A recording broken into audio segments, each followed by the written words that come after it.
The former head of the CDC is testifying before a Senate panel this morning, weeks after she was fired by U.S. Health and Human Services Secretary Robert F. Kennedy Jr. Susan Menarez says that she was pressured by him to change vaccine policies. KTLA's Annie Rose Ramos live now in the newsroom with the latest on that. Annie Rose, good morning.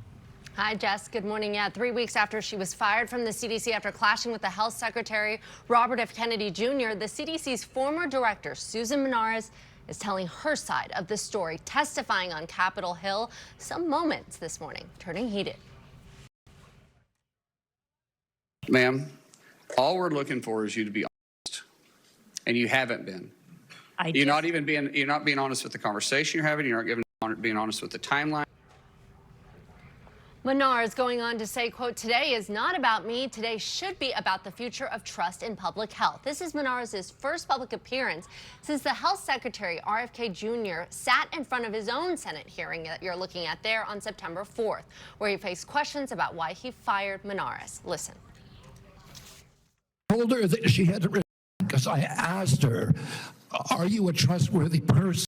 And she said no. So if you had an employee who told you they weren't trustworthy, would you ask them to resign, Senator? So I'm sorry, but this is not what she has said publicly. She has said I'm not surprised about that. So you're saying she's lying? Yes. Every conversation I had with her, there were witnesses. Let me get this straight. This is the same person that less than a month earlier, you stood next to her and described her as unimpeachable, and you had full confidence in her, and that you had full confidence in her scientific credentials.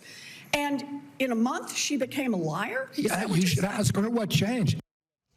Now, after being the CDC's director for just 29 days, Menarez is claiming she was fired because she refused to pre-approve the recommendations of a vaccine advisory panel newly filled with people who have publicly expressed anti-vaccine rhetoric.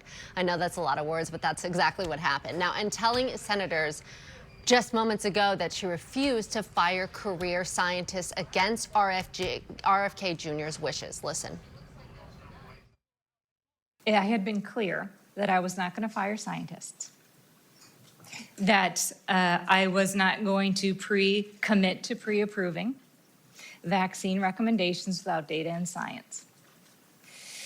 I had been very alarmed at the demands. What rationale did he give you for firing career scientists?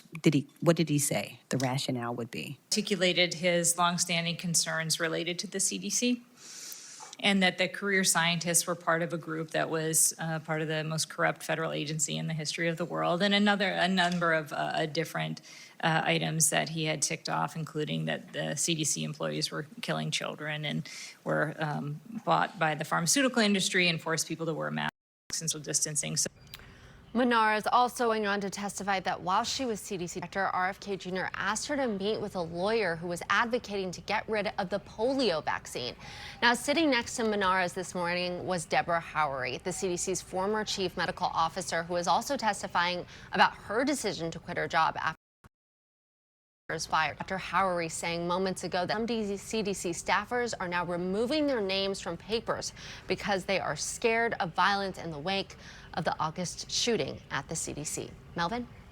All right, Annie Rose, thank you so much for that. And next this morning, a local airport has been named the best in the nation for a second year in a row. KTLA's Omar Lewis live for us at John Wayne Airport in Santa Ana with more. Hey there, man. Good morning. Good morning, Melvin. Yeah, travelers here say it's easy parking, the smooth navigation, and the local touches at the terminal that really sets this airport apart from the rest, bringing it to the top of the list for the second year in a row. Want to speak to one of those travelers. Chris, thanks for joining us here today. Tell us where you're coming from and what you think about this airport. So coming from the Portland area in Oregon, just got in, and I have to say, I mean, before you were even ready to ask me the questions, me and my companions, we were just thinking how clean, how nice the staff was, and just the flow of traffic. There's a lot of people in there, but they move efficiently. We've loved it. Compared to some of the other airports that you've been to around the country. So I'm from Long Island, New York. I know LaGuardia. I know, JFK. I mean, this is a far stretch from that. I mean, this is